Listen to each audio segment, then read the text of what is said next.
And we're off. How's it going out there, guys? Good to be back.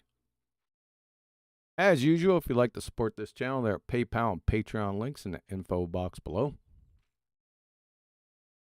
Before I unmute the panel, I'd like to bring up the passing of Bob Nodel the other day. I was quite shocked. Obviously, it's a tragedy. My heart goes out to Cammy and his boy. I had a lot of speaking interactions with Bob. I always found them respectful and cordial every single time. We didn't see eye to eye on a few things, but as of this point, that it seems minor. Again, my heart goes out to Cammy and his boy. And it's a tragedy. That's all I got to say about that. The beautiful Betty Van Velsen is she in the house? Yes, and I'm chewing my food at this very moment. Well, thank you. But maybe between bites I can say something, yeah. And yeah, also I am very sorry to hear Bob Nodel died, and I think that he was quite young and it shouldn't have happened, right? We all have a sort of long life. We think that we have a long life, but we never know, right? So we better be careful what we do, what we say, how we treat people, because we might end up losing people. And I think that love should be going more around instead of vitriol and all the other stuff. So I hope that we can sort of mend certain, or make some bridges maybe again with people, right? Just to keep it to arguments. We had a sort of a conversation before here, before the show started, and I think that's important, that we have to reach out to one another, because we need each other.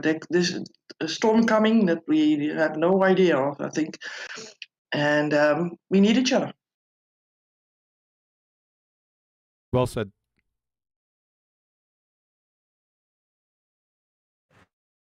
Anybody else want to say something? Maybe I'd appreciate a moment if I could.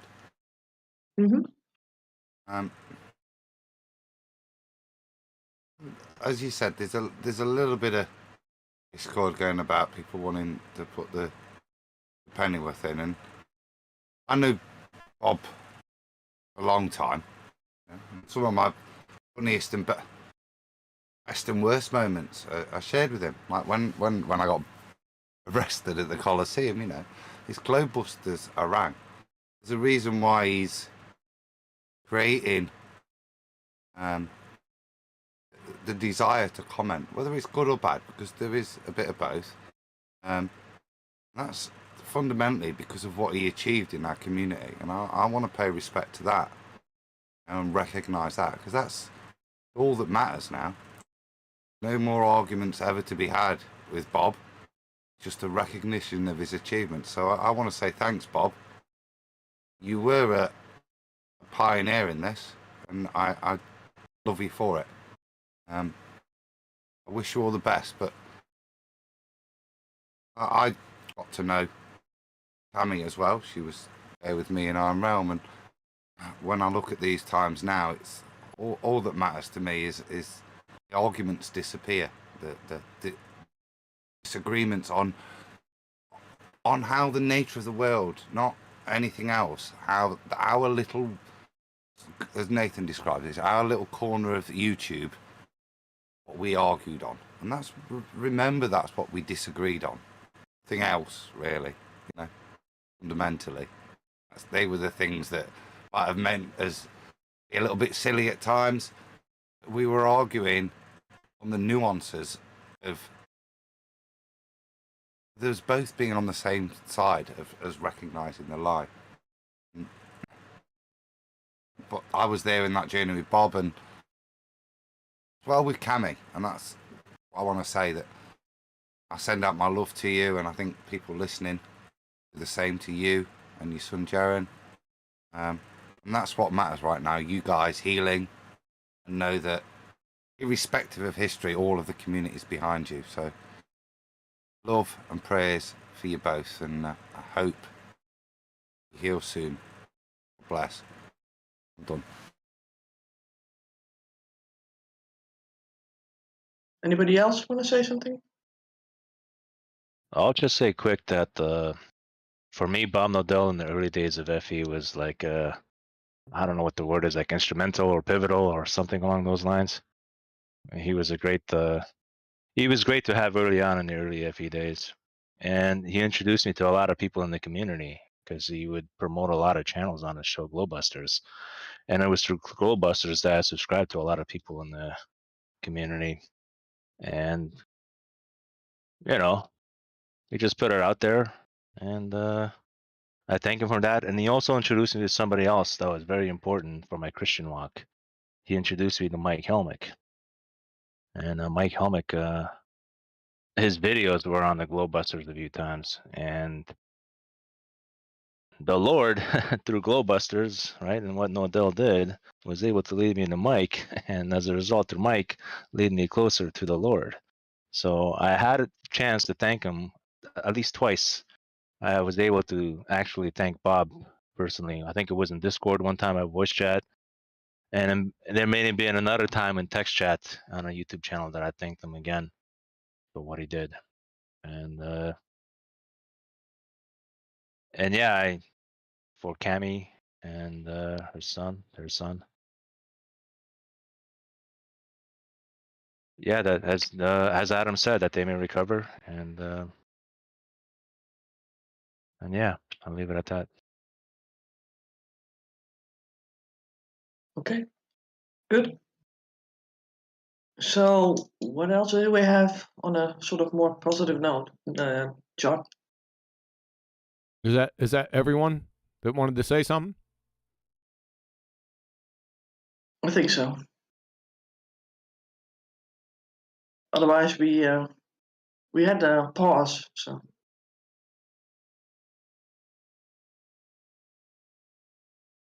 Let's continue. Sorry, somebody just came in the door. What did we have? Everyone said their piece.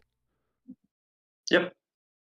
We have. All we want to know now is, did you hit the caribou? Oh, geez, right into it, right? Not mess about. Let's not be soft. It's what the people want to know.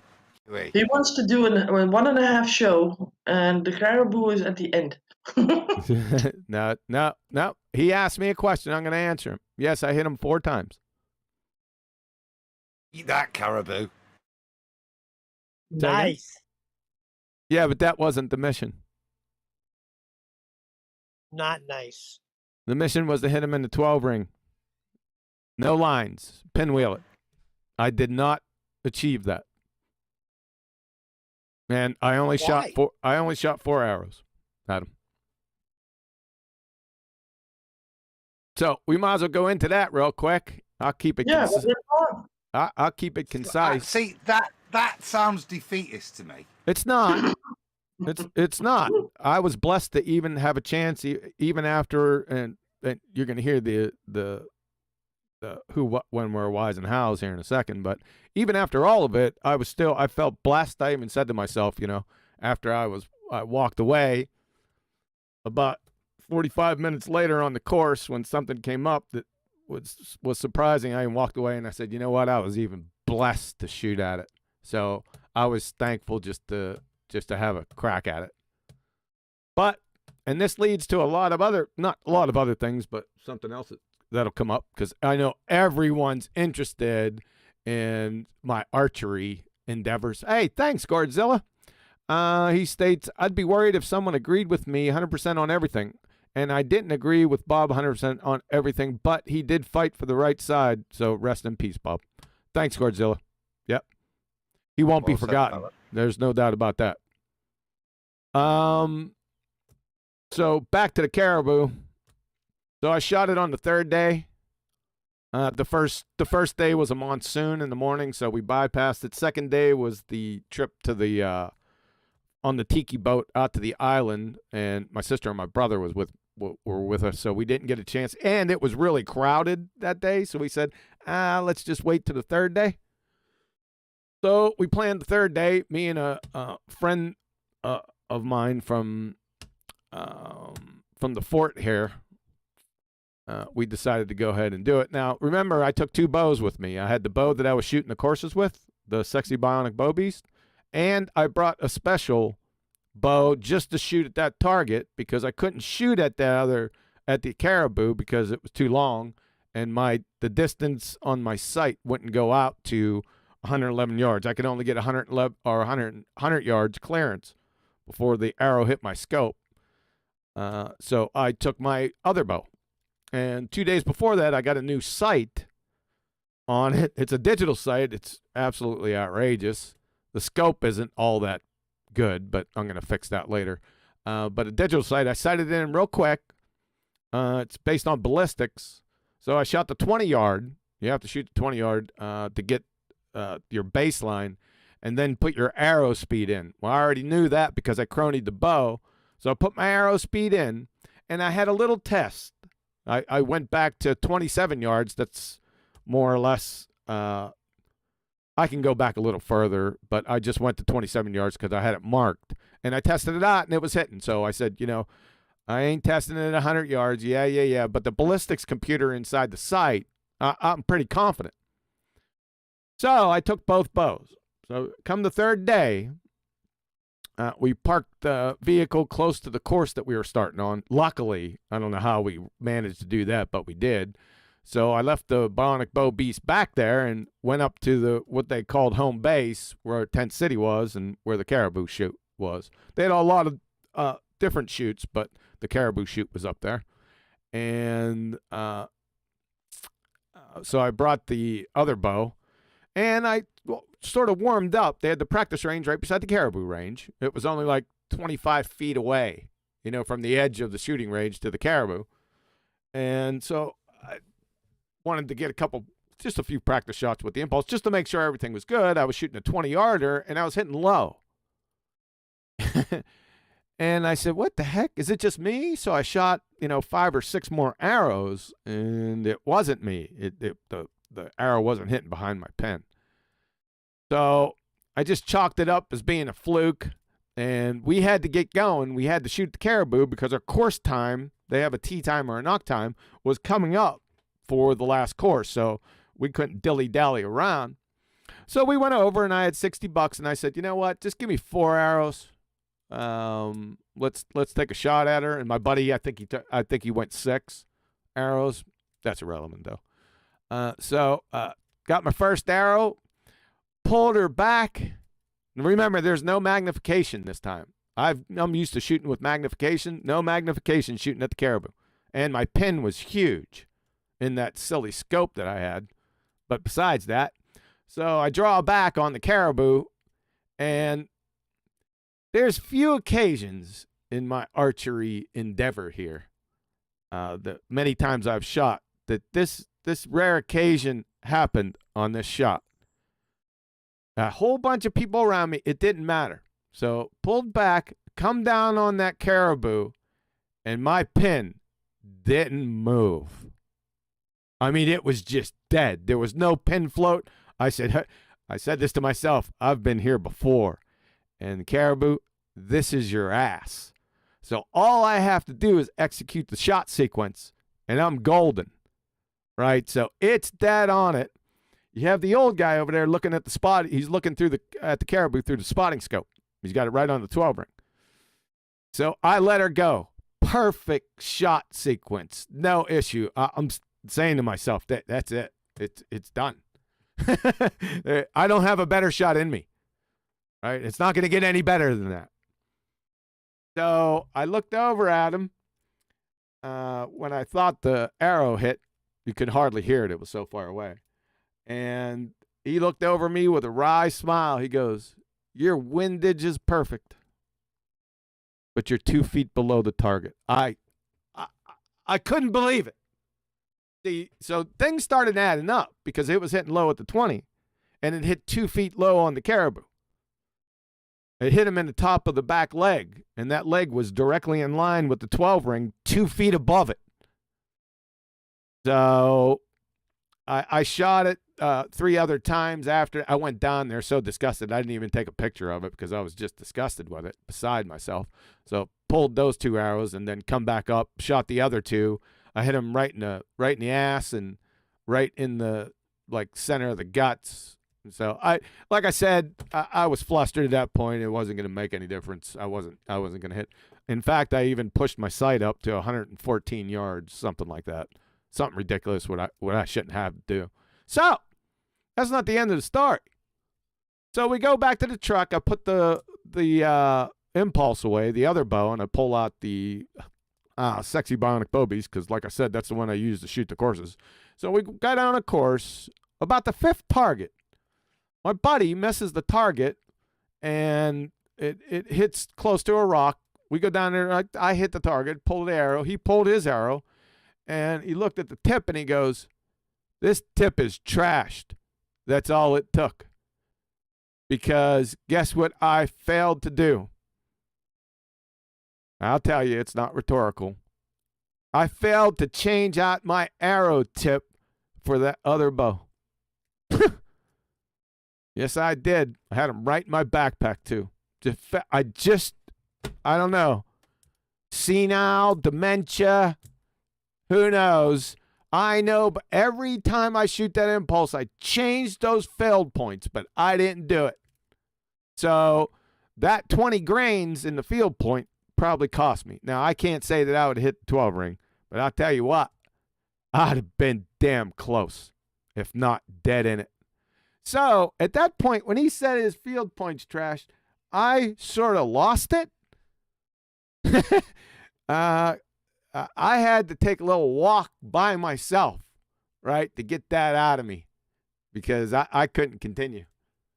I just couldn't. I had a poor disposition, bad attitude. I wasn't screaming or anything. I just had to go off by myself, square things away. So I said, finally I said to myself, hey, that it's meant to be that way. I was blessed to even get a chance to shoot at it, and maybe I'll be blessed again in the future when I go to shoot at it again. So there's the story of the caribou. We good?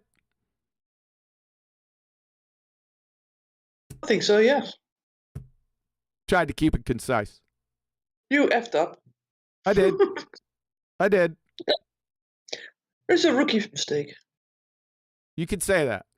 But that isn't going to be an issue moving forward. We'll talk about that too here in a couple minutes. So we'll So get you that. think if you change those tips of the arrows, they might have sort of shot higher up? Oh, definitely. Yes. And can you tell me about your anger issues afterwards? Yeah, I kept it within myself because I was out in the woods. There wasn't anyone around, just me and the buddy that went with me. He seen, because he was standing right there when he pulled up his tip right in front of me. He said, "It's trashed," and he seen the look on my face, and he knew something was up. Now, I didn't go into all kind of detail about changing my tips for the second bow with him beforehand. It just didn't come up. I wonder if you are, when you are alone, suppose that you would do this on your own. Would you have thought of it? Because then you might be more in.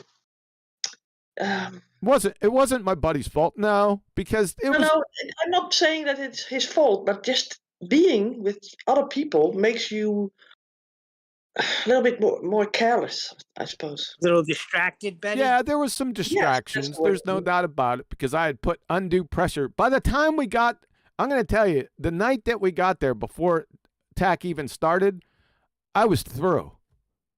I was so tired from the lead up to it because I hyped myself so, for the couple weeks beforehand, and it reached the crescendo the night before. I was whooped. I had to go to bed early. I was just drained to the max. Now, that's not there's no excuse for the other thing. Like I said, I just forgot. So this isn't written in the excuse book? No. Someone here says, Jose Mesa, he says, great story. I bet it's because you didn't account for Coriolis. No, it had nothing to do with Coriolis, in fact.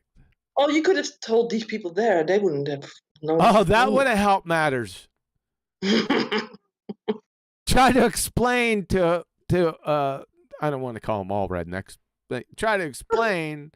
Yeah, I wouldn't do it. I'm not gonna torture myself. Oh, come on. Don't you have your script with you? Script? I don't have a script, love. I had to put that in because most people would say that. Is Neil still here? Say again? Neil's still here. Huey just said rednecks. 'Cause we had this story in the week. I want to praise first. It's rare you get to criticise QE. I don't know about you, Betty, but I think to me,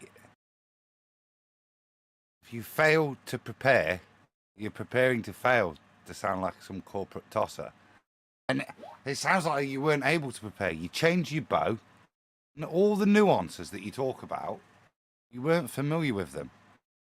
So, to me, it just sounds like a technical error. No, as it's opposed just to anything. no. I had the tips. Prior planning prevents piss poor performance. I had the field tips in my ruck, in my backpack. I knew right where they were. Change them? Huh? So you knew you had to change them? Yeah, beforehand. Oh, yeah, when but I they were always different? did. Every time I shot that bow, I always changed. They're think- screw-in. So I could just screw out the 70 grain and screw in the 50 grain. No issue. Geez, he just forgot. That's all, guys. Yeah, but we're He's trying to figure out not- why, Neil. We're trying to figure out He's whether not- it's Alzheimer's, right? Yeah. Or whether or not, and then this is my, because I heard this, this is my diagnosis. I think it's just because you're a bit of a noob, to be frank. No. He called you a rookie.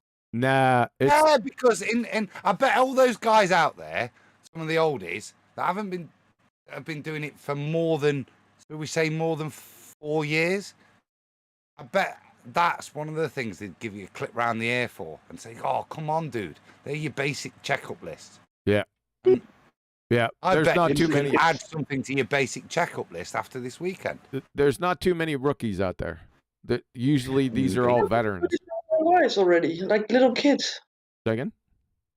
Like when they were little, they already had a bow in their hands. Yeah. So- Yeah. Exactly. Yeah. Yeah.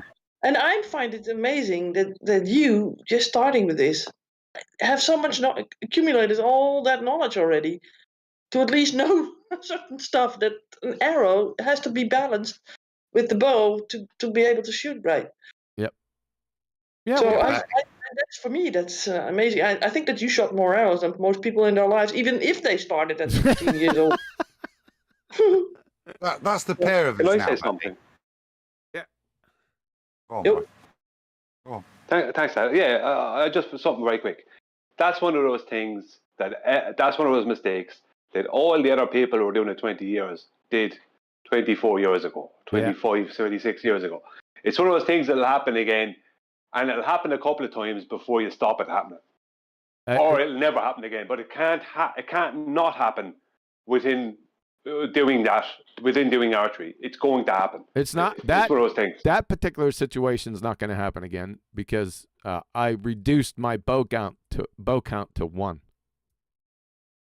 Yeah, this is the truth, innit? He's disloyal. Yeah, that's it. Next. Cheater. He's a cheater. He's cheated on the sexy bow beast. That's Mhm. we haven't gotten there yet. So, but I thank you for your empathy. I just had a momentary lapse of dumbass. I should have recognized it. Here's the issue. I should have recognized it on the practice range. When I was hitting low on that 20, I was hitting a couple inches low. Of course, that gets exacerbated as further out you go. So I should have recognized it immediately. I should have said to myself, okay, I'm hitting low. Why am I hitting low? Yeah, Mhm. the points. Yeah. Yeah. It's on me. Yes, but how many times did you shoot without magnification a caribou at that distance? Never.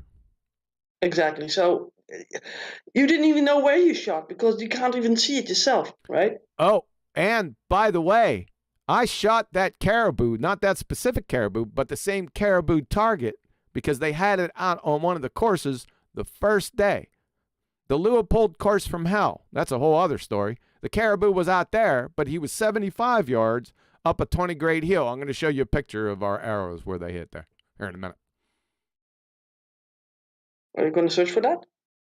Yeah, we're going to go over some photos. Okay, may I ask one question before you go? That is a little bit off topic, because I saw in BALLBUSTERS chat that Nathan is asking if there's any BALLBUSTERS this Saturday. There is no BALLBUSTER Saturday. Right. All right, we good? Yep. All right, let's put this up. So we'll just go through these. There's a couple pictures in here that I'll just go through. I'll just blink past them because I didn't sort these out. I just piled them up in here. So 1 second. All right, this was the end. This was the third course. Before this course, I shot at the caribou. This was the last, like I said, this is Black Rifle Coffee Company course. 5 miles long, up and down, up and down. It wasn't as bad as the Leopold course from hell the first day or the Sitka course. This was the most enjoyable course for me. Even though it was a little rugged, it wasn't the death knell of the first two courses. But it was still challenging, right? And if you haven't figured it out, I'm the guy with the thumbs up. Question. What? When you say it was challenging, was it challenging in the walking you had to do or the target shooting? Both. And the first one was from hell. Where was your favourite one from? What was the favorite target or the favorite course? Course. The worst course was from hell. The Leopold course, the first course that we did. Here's what happened. They had much rain for a month before the archery challenge happened. So what had happened was the lake's level raised, that's Broken Bow Lake, raised 14 feet. So last year's courses were underwater. A lot of it was underwater. So they had contingency plan, and they had to adjust all the courses. So what they did was the Leopold course last year was I don't want to say easy, but it was somewhat easier than the other courses, and they described it on the website as such. What they didn't do was change their little spiel on the Leopold course from last year. They copied and pasted it and just put it on this year's. Yeah. No, that was the toughest course. Out of all of them, there was 6 different courses. That was by far, it's not close, the toughest course. So everyone thought as we did. So it would start off a little, not like I said, not easy, but let's get our feet under us. With the Leopold course, no. We've heard people complaining the whole way. You'd hear whispers, friggin' Leopold. Because they said, we come up to one group, they said, we thought the Leopold course was going to be easy. And both me and my buddy were just snickering to each other because we completed it. So, all right, enough of that. Yeah. Yeah. So. Thank you. Yeah, this was the easiest course, the Black Rifle. Oh, and they got great coffee, too. If you guys want to get some really good coffee, they were handing it out for free during this. I'm not a big coffee drinker, but I did take one, and it was absolutely delicious. So, yeah. So this is the end of the final course. Black Rifle Coffee Company, and after this, we went and I had one of the biggest burgers with eggs and French fries, and it was unbelievable. It's called the Noah's Ark Burger. I needed it too, boy. We were finished. I was done here, man. Okay, so we'll roll through a couple. Oh, we're not going to roll through that. So before you change that photo, because me and Brian's got a question. Know that bloke next to Brian? Is that Hulk Hogan? No, that's me. Thumbs up. I did put on. Oh, there is a story about this white. I cut up a T-shirt because the previous day on the Sitka course, you're going to see that here in a second. I failed to guard my neck, and I got smoked because the sun was out all day, and I just didn't hit me. So I was protecting that redneck. And that was what I wanted Neil for. When we was chatting in the week, right? We got corrected, didn't we? Well, I certainly did. Because I heard redneck, and I thought redneck meant it was white people out in the field before they had a redneck. But it was John that said it was a load of rebels, you American rebels. Yes, it was coal miners that put in solidarity. I think they put around a red handkerchief around their necks. That's where the term. John thought that it originated, but it turns out who brought it up? You. That it comes from Italy, right? If I said, and this is where it goes to Neil, I said, well, if that's the case, you've got American coal miners, why would they be wearing red neckerchiefs? And that would then go to the Italian social uprisings years before, like 60 years before, from the Garibaldi. And I only know about that because that's why Forest play in that particular colour. It's called Garibaldi red, which is a rebellious colour. So we wear that to symbolise the same neckerchiefs of the power of the people. It goes back to it as far as we can tell. So that redneck. I didn't think we were going to get into the history of rednecks here, but it appears that it goes back to what you just said. Well, if my understanding was that it's not a solely American thing based on the reaction of Caucasian skin to ploughing a field, having your head down in a field, and John corrected from his history, then it makes sense. Where would it's either coincidence that they're doing the same thing as the Italians seeking liberty that probably came over and constituted that community or part of, or it is an adaptation of the Italian. I'm thinking the latter. I'm thinking you're right. I think it's an adaptation. Yes, I do. I don't know. I don't have any proof of that, but it sort of follows. Well, there you go, redneck. That's what I wanted Neil for, because he just disappeared out the chat when that came up. Oh, he did? Yeah. It's gone now again, look, you see, when it's being discussed. All right, so this is just beautiful. Little fishing boat had come rolling through here. Brian, my buddy, was in front of me, and this is the most level, open spot. The whole 3 courses. I couldn't believe it. I said, do you believe that this is level? We're not traipsing up mountains and stuff. Oh, by the way, in Oklahoma, there's frigging mountains. I discovered. But I digress. So I said, it's not flat. Yeah. Not down where we are. Southeastern Oklahoma, you got the Wahita. I think it's Wahita, something like that. Mountains. They're big because my sister, she travels the Adirondacks in New York constantly, and it freaked her out driving to Broken Bow. She was freaked out on how high it was. So besides that, I told Brian was my buddy was standing in the spot, and I said, "Hey, turn around." He didn't know I was taking a picture, and I took a picture of him, but I think the boat was behind him. And then I said, just snap one of me just for memory's sake here. He snapped one, and then we started around this turn, right? And we couldn't see what was around there. And right when he got up to hand me my phone, he goes, "Can you believe this? I hope the rest of the course is flat like this." It turned into hell after we rounded this corner again. Up. I'm sitting there. Oh my God, man. Let me just put it to you this way. Back in my humping days, back in the infantry when I was a young man, if I was a young man back then and seasoned and did this course, it would have still whooped my ass. Put it to you that way. I know it would have. But I digress. But I thought that was kind of cool that I said, why are you even say? Yeah, I even said it when he said, I hope it's this way. I said, why are you jinxing this? You know it's not going to be. You spoke too soon. Yeah, it was too funny. So that's a good one. This is the day before the Sitka course that was on the party barge. So they took you on and I'll show it to you here in a couple minutes. You had to board a barge and what we called the Tiki Party Barge, and it it took about 8 to 10 minutes to get out to the island, and this was an island course. The Sitka course was an island course.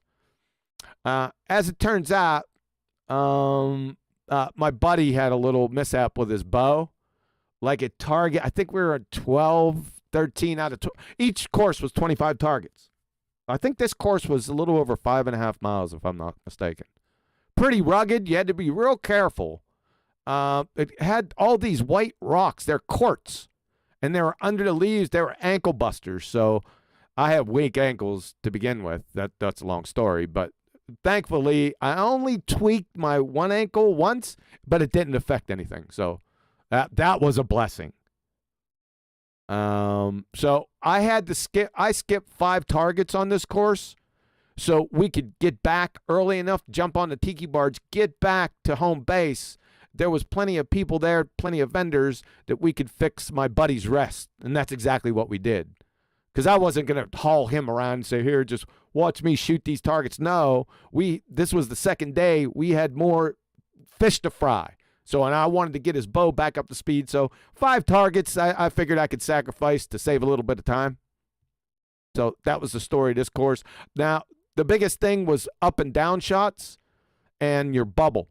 So I got a level bubble in my scope, and this was the first time, not the first time, but the first time I really experienced the need to have that bubble level before you shot. So it's not just looking through there and putting the pin on the target. No. You better make sure that scope's level. Because I'll tell you what, it doesn't matter. If that bubble level's not level and you're on the target, you're going to miss. Put it to you that way. So this was sort of and the other thing was shooting through all these trees. It wasn't the twigs that you could see. It was the twigs you couldn't. But you knew they were there once your arrow hit them because you could hear it. So that was it started to get on my nerves after about the 5th target on the first course. It started aggravating me. Because as soon as one of my arrows would hit any of those twigs, it's gone. It's not going where it was supposed to go. It's going to deflect it. Even if it's a little bit, it's going to deflect. And if it's a twig that, let's say, is 30 yards away and the target's 60, guess what's going to happen? You're going to miss the target. So, and obviously, these people put these targets in the most difficult situations imaginable. Right? Sometimes I can only see half the target from the top up. You can only see part of the target. We'll talk about some of them here in a few minutes. But that was the point, right? And I started getting aggravated at that point because I thought that they were employed by the arrow companies because you'd be losing that. You'd have to go replace those arrows, and they get kind of expensive. So I think the arrow company sponsored the people that posted the points where the targets were. They're very difficult. Even for veterans, I heard a lot of people saying that. So I wasn't the only one. This is little frog. Betty said it looked like Kermit. It does look like Kermit. I'm the white arrow. I'm this one. This was 56 yards. Try to see 56 yards. Well, I did have magnification on that one, so it helped a little bit. But the biggest thing was I was shooting on a downgrade, like on a 15% downgrade. That's what you don't. I wish I would have turned around and took a shot from where we shot, took a picture from where we shot from. But this is typical. We weren't worried about scoring rings. Our mantra was, foam is home. That was our mantra. You hit foam, you're good. Because most of the times you couldn't see the rings. It wouldn't matter anyway. We weren't scoring. But you couldn't see the rings. They would put the targets where you were shooting that if you did try to shoot at the rings, then you took a higher risk because there was usually a limb, a rock, or something in the way. That's how they played. So we learned right from the beginning, foam is home, baby. So this little bear, I'll show you that's what it looked like from where I was shooting. So it's 35 yards away. Let me see if I can't. There you go. See it now? Right? That's what it looks like. Total racism. They're not racist. Now, if you They look, are. They are. Look, no. What's that bear called? it's a cub. What type of bear is it? It's albino. It's not a polar bear. It's Oklahoma. It's not a polar bear. Because we call polar bears, they're white. What do you call a brown bear? Grizzly. You call a black bear? Black. Mm. Is this going anywhere? Absolutely nowhere. You also Did you see been Koala talking bear. a while, so I thought I'd interrupt. Go ahead, panda buddy. bears. Panda bears. There's another one. Panda bears. Now, if you look at this, you'd figure that tree is right behind that bear, right? From the distance. Yeah? You'd figure that, right? Tree? Oh, that's not the next one. Yeah, there's a tree right there. So try to hold your pen steady. Now, the pen is mine. On my good scope is not microscopic, but it's pretty small. Try to hold that pin right there. At 35 yards. 35 yards isn't really all that far, but with a small target like this, it becomes exceedingly difficult. Especially, I've got it on full screen. Oh, you've changed it. But is it that white dot in the center of the screen? Is that white there? yeah, that's the bear. Yeah, well, respect, bro, then, to be fair. No, I had to go full screen just to see it. I thought I had another picture of that. Oh, there it is. Yeah, I did. I went past it. There it is up close. See where that tree is? Yeah. Too funny. I almost got it. I was in the scoring rings, by the way. So that's my arrow right there. But like I said, we weren't scoring. Didn't have scorecard. We had scorecards, but we weren't marking. They were buried in the backpack. Right? Didn't Why would matter. you shoot a little guy like that? Say again? Sad. It's sad. Shoot a cub. This is not a cub. It's foam. He's not alive. Yeah, still. I like the little guy, and he just peeked his nose up, and then you shoot him. Of course. On course. All right, so that's him. I wanted to show you that just to give a little perspective. And of course, it was on a downgrade like this. So guess what? You pulled that bow back. You better look at that bubble because it's going to be pulling that bubble down. So you better bubble into this hill. And then when you get on target, it should level out. I'll tell you what, it taught me that. I learned a lot shooting these courses. So much that I probably couldn't even write it down. I just know it, just to know it now. It's part of me. This is the target after the little turn when I said everything was flat. This is the target. You can only see half of this target from where we were shooting.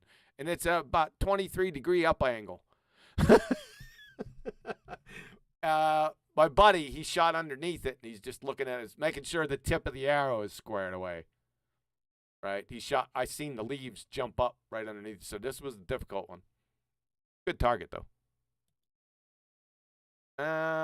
Little baby cougar. Those aren't bad. I think this was 40 yards.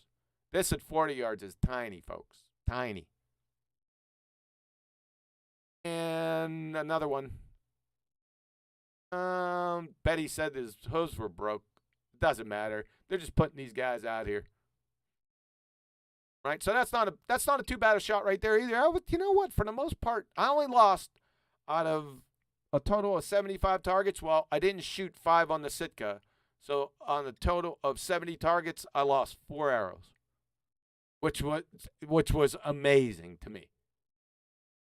Oh, look at all the rocks I was talking about. Not too many of the white ones here. I don't know why, but this is all rocks underneath these leaves. You had to be real careful about where you were stepping. So, like I said, they're ankle busters. So obviously, this one was 60 yards, and I was aiming for the gold. I can't remember. When I loaded this picture up, I said I didn't even remember the white one. Right? As soon as I seen the gold, I said, oh, yeah. Yeah, that's the one I'm going for. So, missed it, but not a bad shot. I don't mind that one. I was pretty pleased with that. And the boar, like I said, foam is home, baby. This little baby moose, I think this was at 55 yards. My buddy made a real good shot. He shot this one first. This was right after the water station where I filled up my water bottle and left the water bottle there. So back to the Alzheimer's things. And you can see there's another white rock right there. You'll see them all around. That's not too white, but these are all, most of them are quartz. So they're just strewn everywhere. But obviously, Oklahoma, this is really beautiful. We had another encounter. It's coming up. But these are some good shots right here. Didn't mind this one at all. Very well done. Like I said, the lake was 14 foot higher, so you could see some trees down there in the water, so it's usually way, way down here. So, like I said, it was flooded. Beautiful, though, right? It's absolutely gorgeous. Got that? Oh, my buddy, this is pretty funny. My buddy, the target before this was 40 yards. No, it was 85 yards, okay? This target was 50 yards. Guess what he forgot to do? This was his second shot, by the way. The other one, I'm looking at this through binos. It shot over these trees and landed out here in the lake. Because he forgot to change his sight scale. So he was shooting it at 80 yards. Boom! I'm laughing with him. Now, I didn't have any of those problems during this course, but I've had them before. You know I have. I've spoke about them.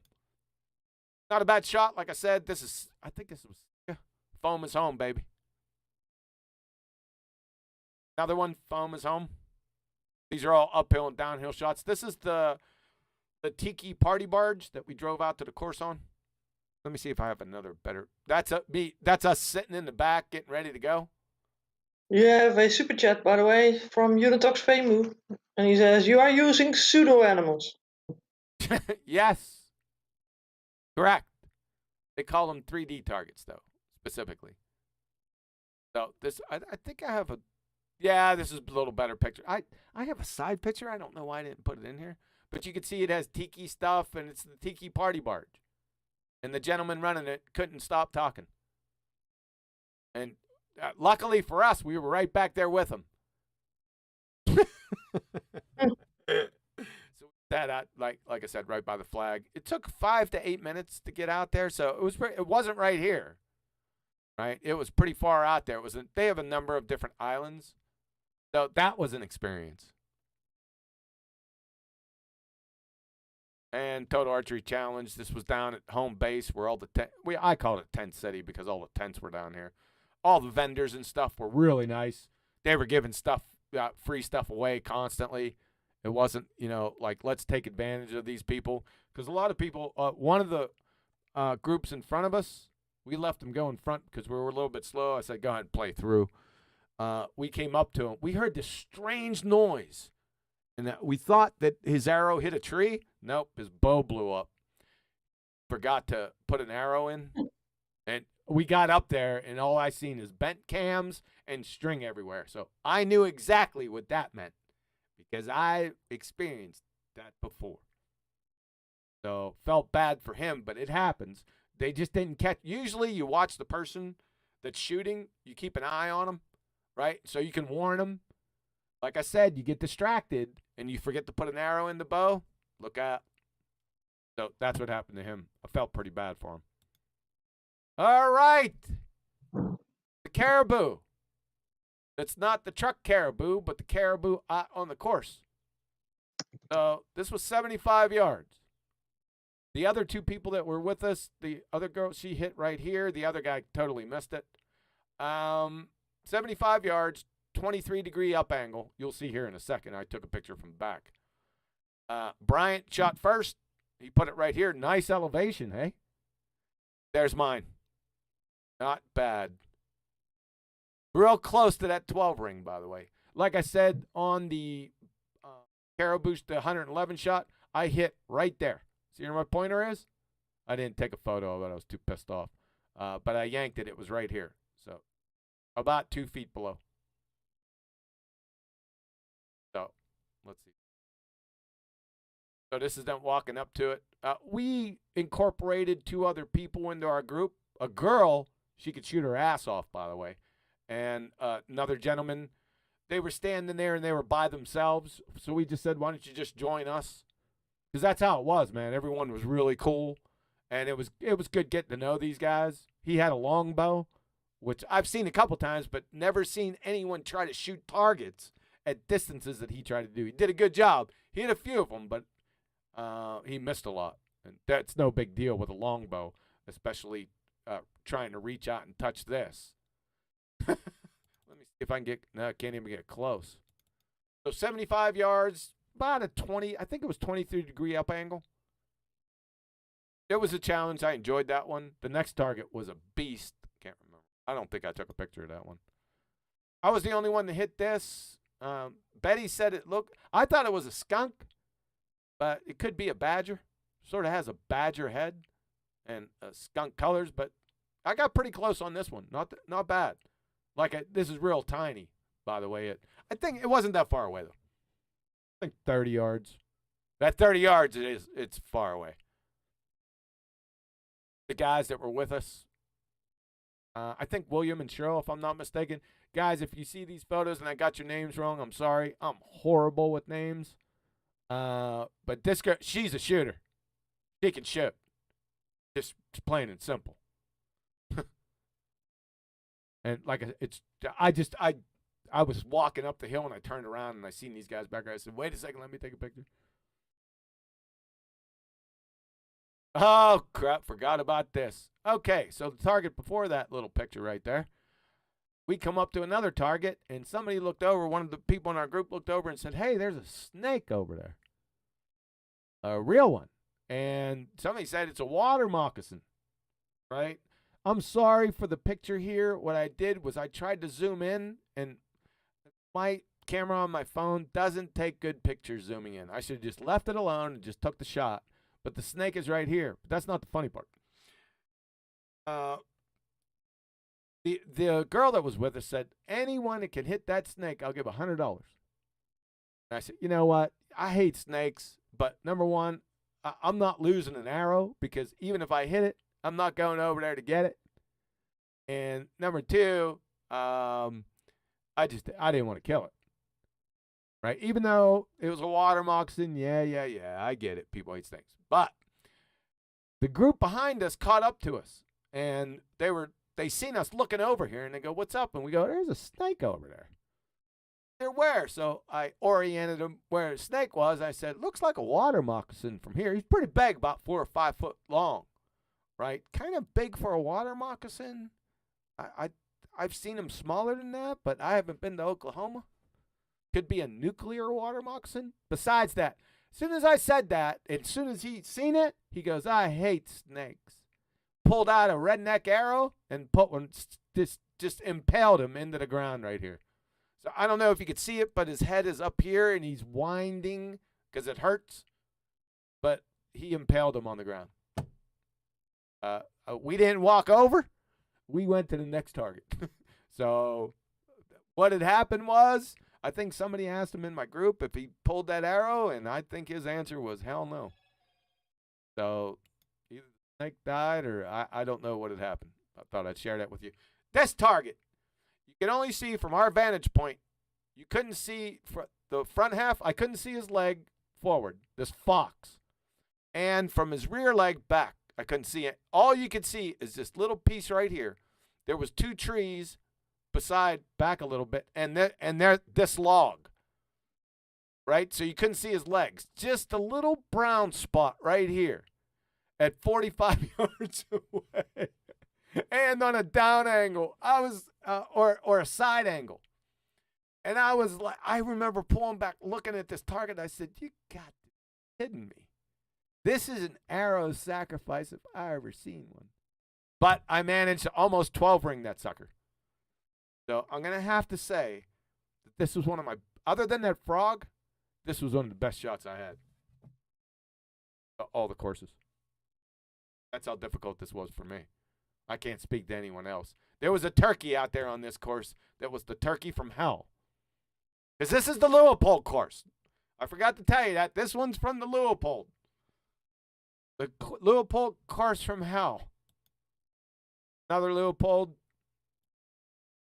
Go past that. This is where we stayed. Great Bear Lodge. We were roughing it. Yeah, we were roughing it. I'm just being facetious. It was luxury. That's not for me, folks. I'm not rich. Okay? I did not do this. If it was mine, it would be a little tent by this tree. In other words. No mistake about that.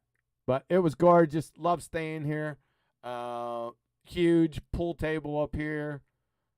Big backyard. They had a big burn tub back here, a burn hole or burn place back there. And we were surprised. I played cornhole for the first time. You can believe that. So we were back there playing cornhole. I think it was the second night after we finished Sitka. We come back and just relaxed.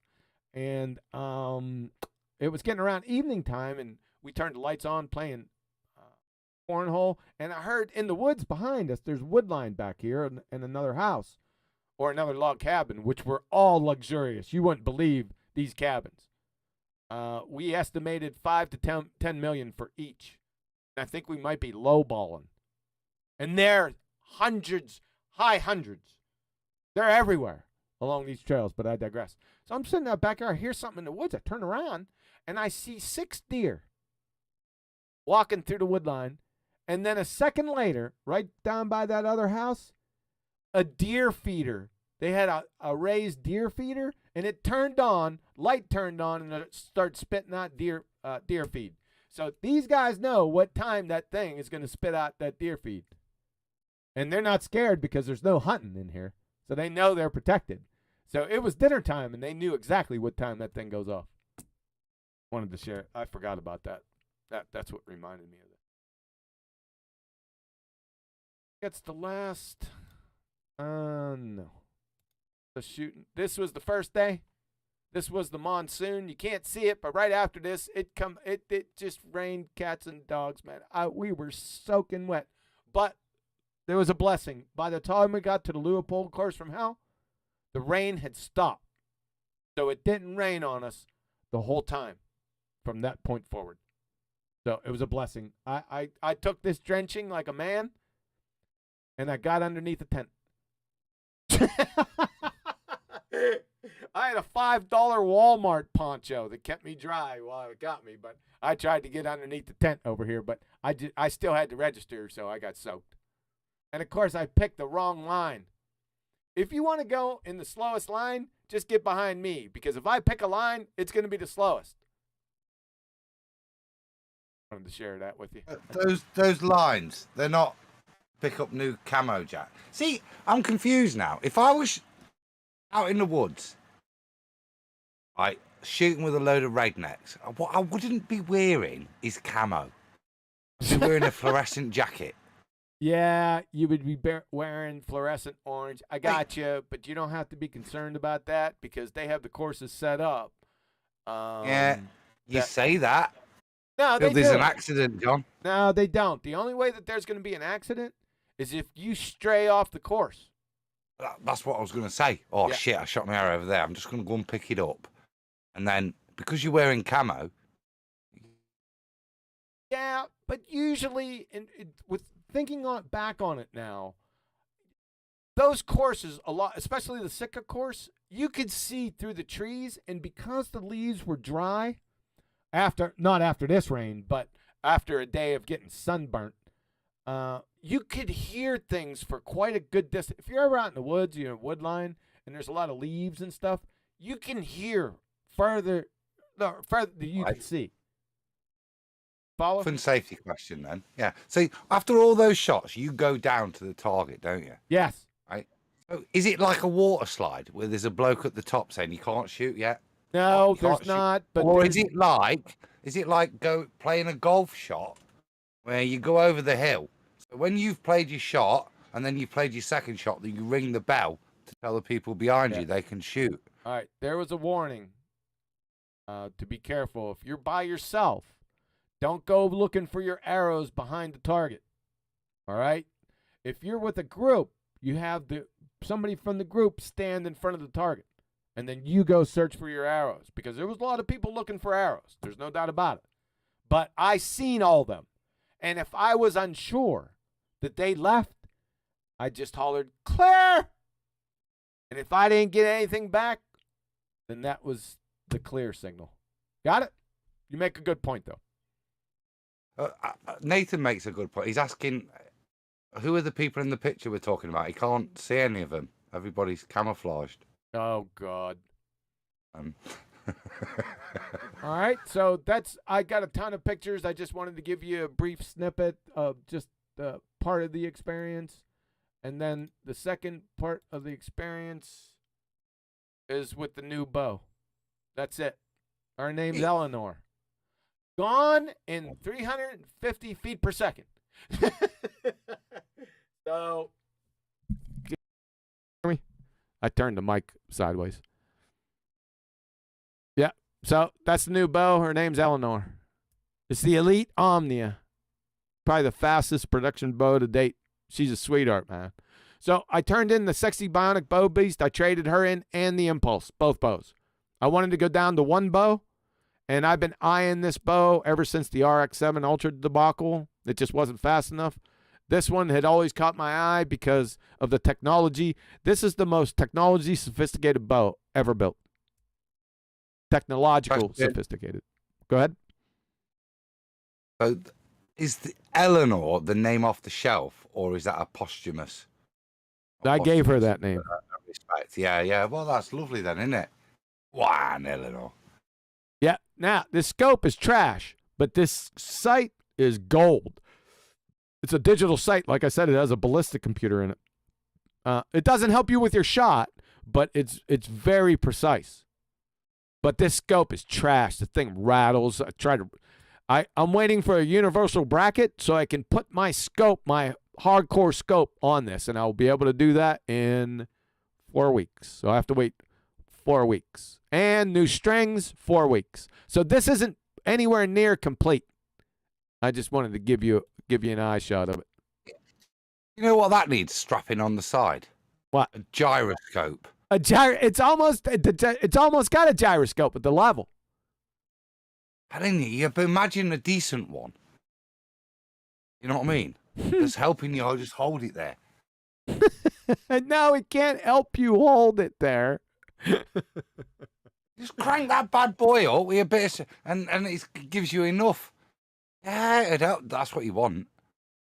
Technology seems free game in this market. If you're allowed like some tactical computer-controlled scope, surely a mechanical gyro should be. No. So the scope is this thing. The sight is right here. The only thing this helps with, I'm going to tell you why I did this, is because on my other sight, the sight markings are so small, I can't see them.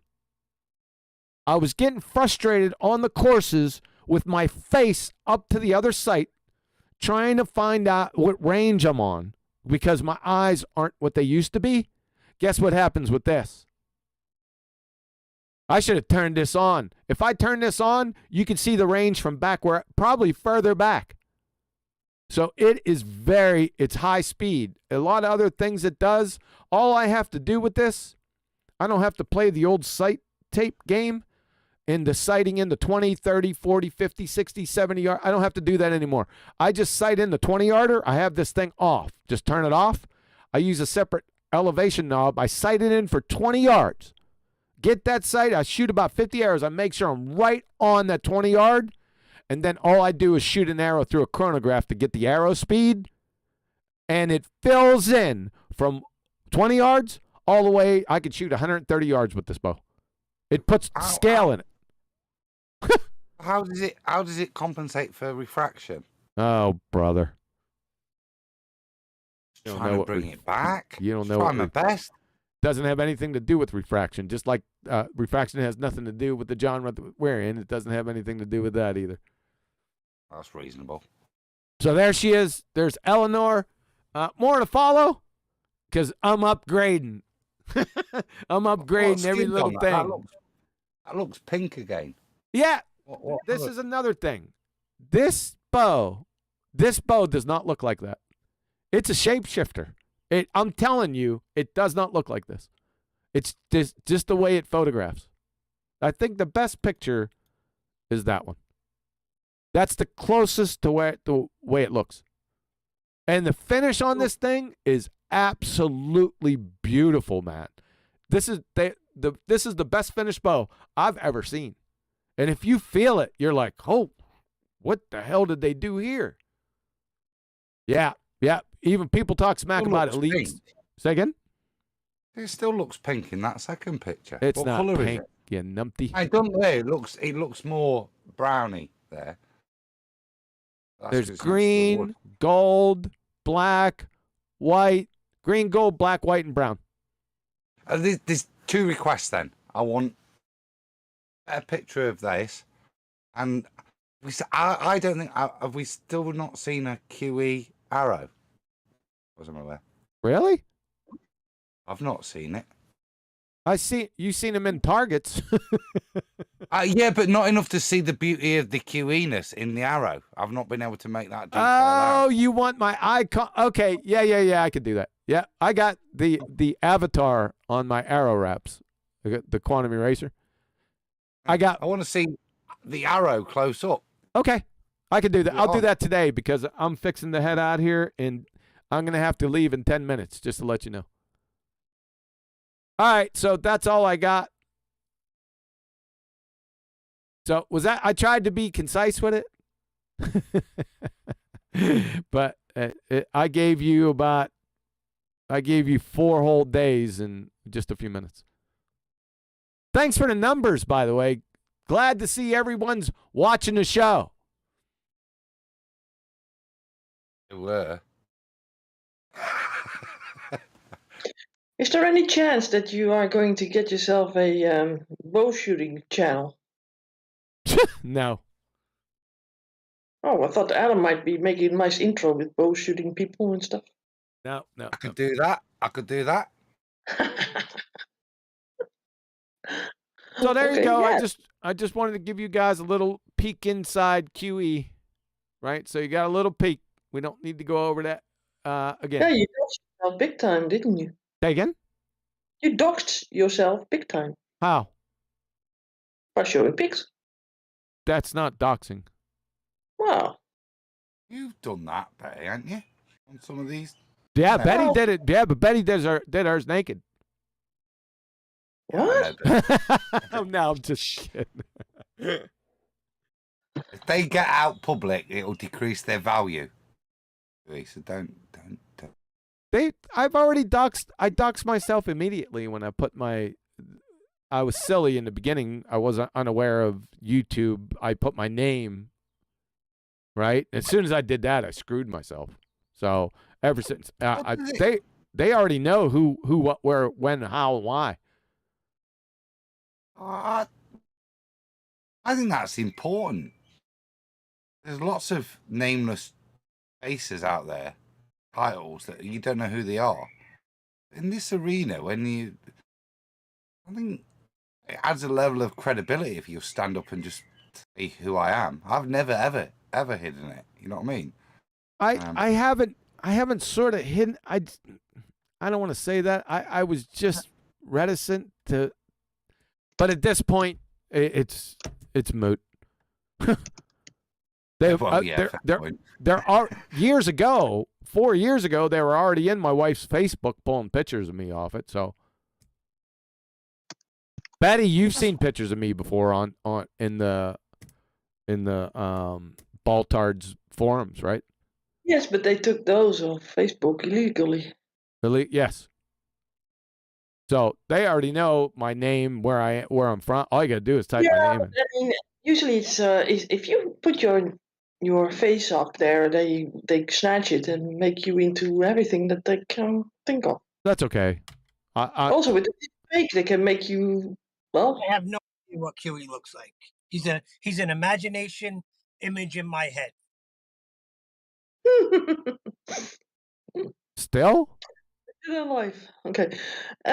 Did you say get a life?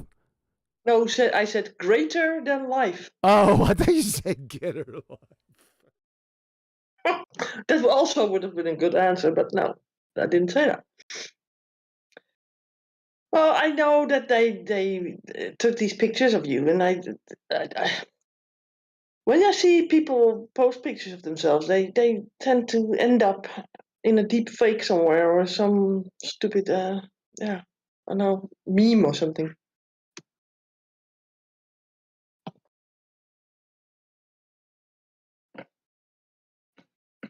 Is there still anybody there, or are you eating a banana? Sorry, I had to tell my wife something. Yeah, we all need to tell our wives something. Yes, we do. What you gonna tell your I wife? love you. What? I just told my wife I love you. Aw. Oh, that's so sweet. I That's told a mine safe to. bet, that one, Neil. I told mine to heat me up a blueberry muffin. See, that can be slightly Yeah. risky, can't it? I love Wait you. a second. You got You're fine. no. You got to do it like in the Breakfast Club. Fix your turkey pot pie.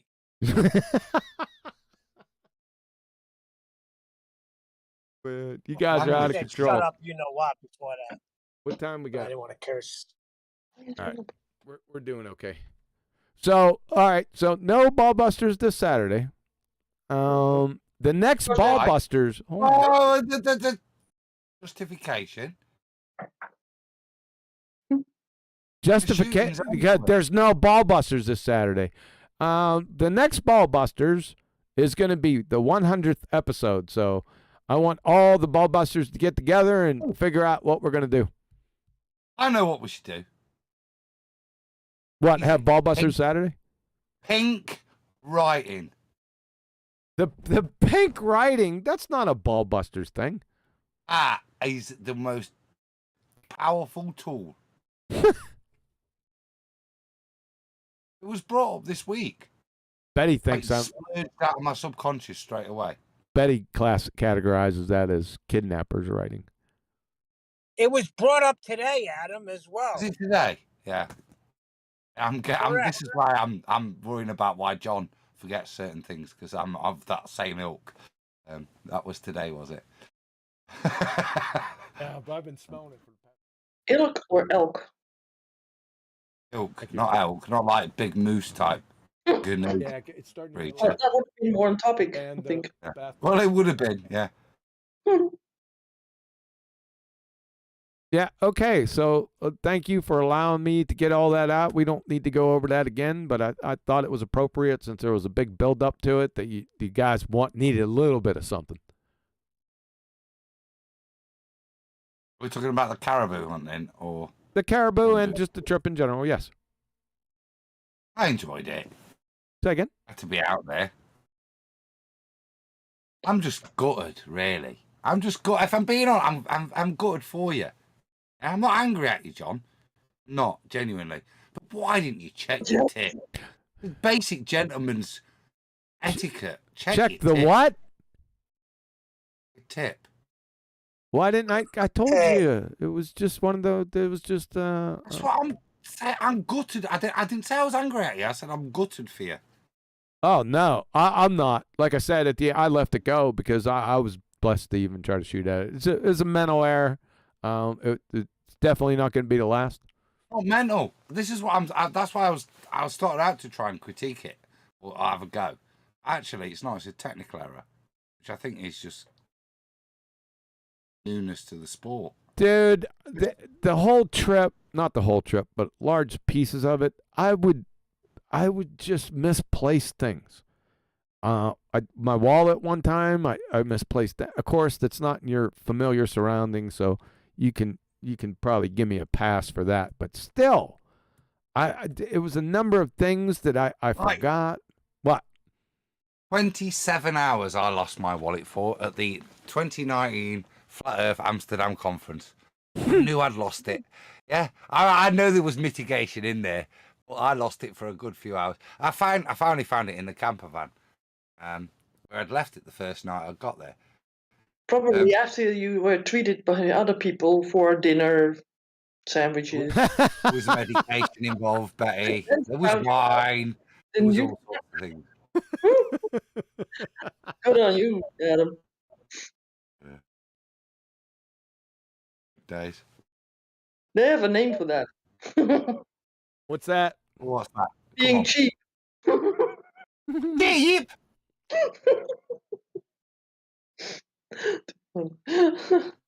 Sorry, it was just little humor on my part. Joey, did you say this is going to be the 100th episode when it does happen? Yes. When it does happen. And wasn't Ballbusters started through Bob Nodel in a roundabout way? Yes. Excellent. Full circle, huh? Yes. Full So- circle. Full You circle. need to- I bet You should expand on that if you're gonna. Sorry, he was. say yes. I'm sorry. Go ahead. I'll shut up. Well, no, you asked the pertinent question. I'm just saying that needs expanding on. I was- Doesn't it? Say they're directly responsible for me finding Flat Earth debate because I was watching Glowbusters and David Weiss was talking about Nathan Oakley 1980, how he couldn't get enough of that show. So I searched it out, and that's why I'm here. Uh-huh. And we're all happy. No, We're all no, glad for no. that. It's Ballbusters 100th show. Not He sings Oakley Oh, because you're all oh. glad for that. Go get your sign box.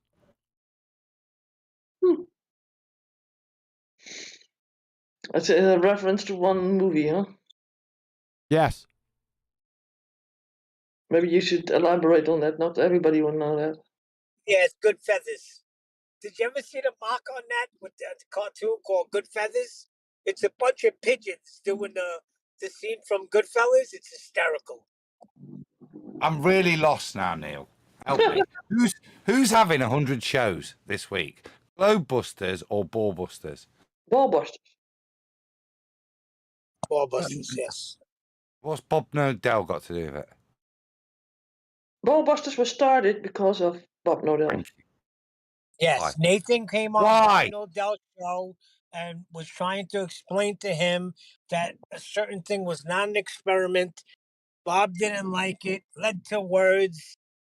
So, which I'm butchering it, but that's the gist of it.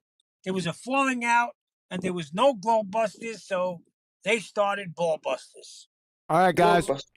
All right, guys. That's going to have to be it.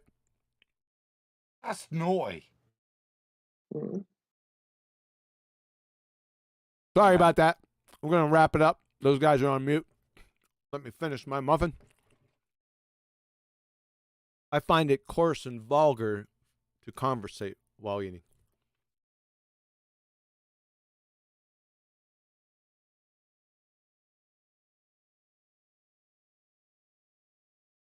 All right. All right, guys. Like I said, I hope you enjoyed the show. A little bit about Total Archery Challenge. It was something major for me. Might have been a little bit boring for you.